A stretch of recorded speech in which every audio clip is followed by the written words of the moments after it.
¿Por qué el narcotráfico, Rafael? Me gustó. ¿Por qué? ¿Porque te daba dinero fácil? ¿Porque...? No, nada es fácil, señorita. Arrepentido nunca estoy. Lo hecho ya está hecho y ya estoy aquí. ¿Qué quiere que haga?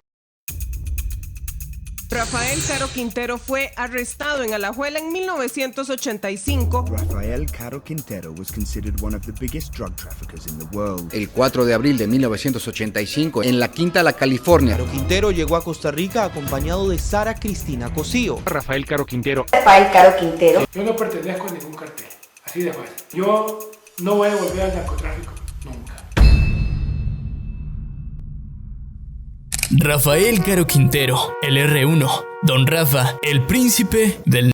Probablemente hayas escuchado alguna vez sobre el joven pródigo de la Noria, Sinaloa, que se convirtió en el capo más importante, célebre e influyente de los 80s, y que hasta hoy en día es catalogado por los Estados Unidos como el gran jefe del narcotráfico, llegando a ofrecer más de 20 millones por su captura y acaparando el primer lugar entre los más buscados, según la lista de la DEA. En el video de hoy hablaremos de la vida e historia de Rafael Caro Quintero, además de conocer el contraste entre la percepción del país americano y la de su país natal. Yo soy Emir WF y esta es la vida de Rafael Caro Quintero. Todo comienza el 24 de octubre de 1952. En el nicho de una familia humilde, de campo y de clase baja, nace Rafael Caro Quintero. En una comunidad alejada de las grandes ciudades, dependiente de sus cosechas y del cuidado intensivo de animales en masa, la Noria, quien fue en su momento tierra y semillero de campos, se encontraba en el inicio de la siembra y cosecha de nuevos frutos. Era un momento difícil para los habitantes de comunidades en Sinaloa, ya que el gobierno por el cual se regían en aquellos años volteaba la vista en el centro del país y dejaba el desvelo en ciudades importantes o locaciones específicas de la República Mexicana. Si bien la historia del narcotráfico en México no fue la primera en existir, no cabe duda que fue una de las pioneras en experimentación y evolución de sus productos. Los campesinos fungían como parte clave en la elaboración del producto y a cambio de sus cosechas recibían una remuneración económica superior a la de cualquiera de sus cultivos. Esto impulsó a muchos campesinos a sembrar en sus tierras, facilitando el trabajo y producción y mejorando la economía de algunas familias o comunidades. Sin embargo, no todos se prestaban a esto. Según declaraciones del propio Rafael, su familia estaba compuesta por 10 hermanos, de los cuales todos se sostenían del trabajo de su padre. Emilio Caro Payán era un agricultor y ganadero que dedicó toda su vida a sus tierras, y aunque muchas de las veces existió la oportunidad de sembrar el producto, Emilio decidió no hacerlo y enseñarle a sus hijos mayores a sembrar tomates, trigos, maíz y frijol. El pequeño Rafa, quien en ese momento se encontraba estudiando el 6º grado de primaria, tuvo que dejar la escuela para hacer el apoyo de su padre, aprendiendo a cultivar y cosechar de una manera extraordinaria. Era huérfano, murió mi papá, éramos 2 hermanos, yo tenía 14 años, había que darles de comer a mis hermanos, entre mi madre y yo. Es allí en donde se conocen las primeras bases de Rafa, quien a pesar de aún no estar activo, surge la necesidad de mejorar y conocer más su entorno. Los años parecían estar pasando, y aunque Rafael había tomado el puesto de su padre, los gastos eran cada vez más grandes. Es en 1986 cuando Caro decide salir de la Noria buscando nuevas oportunidades de trabajo y teniendo aquella idea que en ese momento quizás sonaría aberrante, pero en su cabeza tenía mucho sentido. Rafael tenía en cuenta que quería darse un mejor futuro y ayudarle a su familia a salir adelante. Sin embargo, y con muy pocos conocimientos en temas externos al cultivo o ganado, era algo que se vería imposible. Con 16 años, Rafael encuentra su primer trabajo fuera de la Noria, en Caborca, Sinaloa. Según datos del propio Rafael, en Caborca trabajó como ganadero de un empresario mexicano, trabajo que al poco tiempo cambiaría por chofer, ya que buscaba enriquecer y sustentar la economía de su familia. Y sin buscarlo, por azares del destino, Rafael Caro Quintero conoce a Pedro Avilés Pérez. Pedro Avilés Pérez, Don Pedro, o el León de la Sierra. Cuando hablamos de capos antiguos, quizás este tenga mucho que contarnos. Don Pedro fue uno de los pioneros del primer cartel existente en Sinaloa. Y es que cuando el Chapo y el Mayo aún no existían, Avilés Pérez se encargaba de la distribución y tráfico de Sinaloa. El final de sus días como traficante se desprende de una escena muy trágica. El 15 de septiembre de 1978, Pedro Avilés se dirigía al pueblo Agua Caliente de Los Monzón a una reunión importante que se llevaría a cabo en ese lugar. Para su sorpresa, fue interceptado por un pelotón del ejército mexicano, quienes se presentaron amistosamente para luego quitarle las armas y acribillarlo a tiros con sus propias adquisiciones. Por consiguiente, la muerte de Pedro León y sus 2 acompañantes quedarían guardadas para siempre en la historia del narco.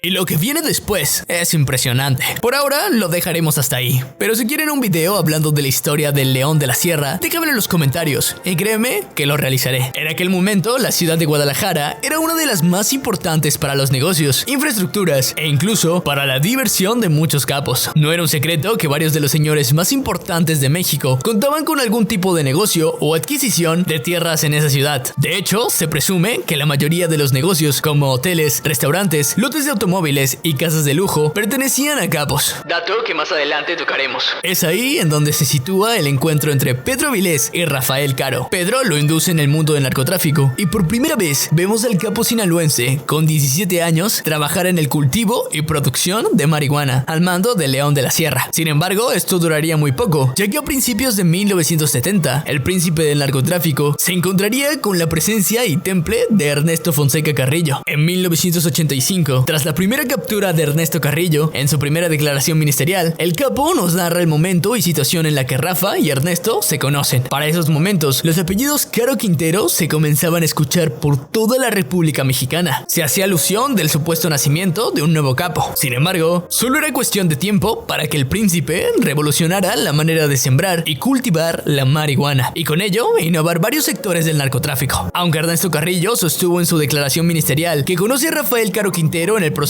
de la evolución de la mercancía, cuenta que en ese momento el R1 vendía una marihuana de muy mala calidad, seca y poco enriquecida, de la que nadie quería comprar. Pero tiempo después eso cambiaría y Rafael Caro Quintero, quien comenzó con muy pocos conocimientos con la marihuana, logra superar las expectativas innovando en la siembra y cosecha de esta misma, fortaleciendo su nombre y productos y dándose a conocer por estas hazañas, siendo uno de los primeros innovadores que gracias a ello llega rápidamente y se posiciona en lo más alto. Es por esto que Ernesto Carrillo Fonseca se da cuenta del potencial y decide colaborar codo a codo con Rafael Caro Quintero y Miguel Ángel Félix Gallardo. Historia que en otro video tocaremos. Ya con tres cabezas distintas, el panorama de una organización se fortalecía, acaparando cierta atención en los diversos ámbitos como lo son la creación, distribución y exportación. Mucho se hablaba de estos personajes. Debido a su gran esfuerzo, el país mexicano aparecía en el mapa junto a Colombia y cada vez el legado de esta triada se fortalecía, haciéndose un nombre y ejemplo a seguir para una nueva camada de capos mexicanos. A finales de 1970 y principios de 1980, el denominado Cartel de Guadalajara se presentaba como una de las mayores organizaciones de México. La triada gobernaba varios lares de la República Mexicana. Es aquí en donde comienza el efecto moneda. En lo personal me gusta llamarle el efecto deuteranopia, pero llámale como quieras. Miguel Ángel, Ernesto y Rafael dominaban gran parte del narcotráfico en México. El trabajo les dio dinero, el dinero les dio poder y el poder reconocimiento. Nada ni nadie podía detener lo que se había consumado con una base de inmortalidad. Y me refiero a la inmortalidad porque hasta hoy en día y probablemente en unos 50 años se sigan escuchando sus nombres. El efecto moneda tenía las dos caras de estos capos. Por un lado tenemos a los mexicanos. Cuando me refiero a mexicanos, me refiero a los pueblos y personas que fueron ayudados por Rafael Caro Quintero o que tuvieron un cierto apego al príncipe.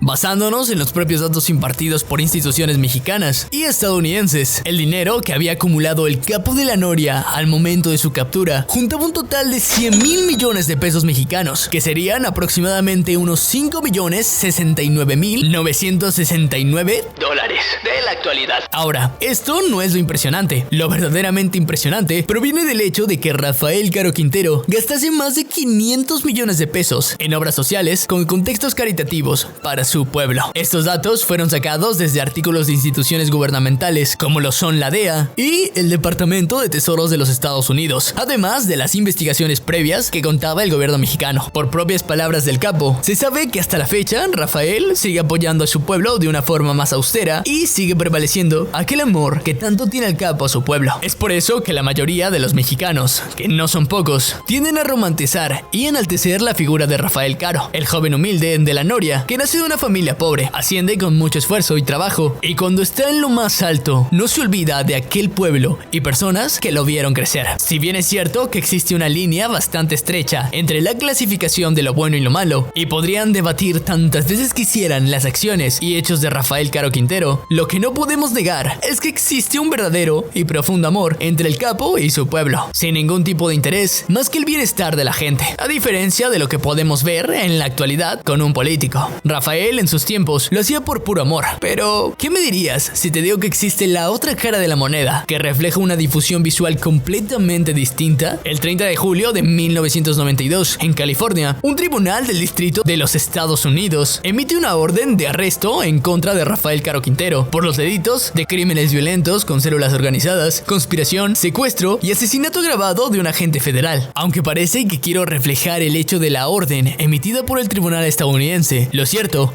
es que quiero fijar la atención en la disolución de este mismo. Para poder emitir la orden de arresto, el Tribunal del Distrito Central de California tuvo que sustentar la orden con pruebas que en ese momento se tenían, además de los datos de peritaje impartidos por la DEA. Una de las cosas más importantes que estuvieron presentes en el tribunal de 1992 fueron los testificantes y acusados.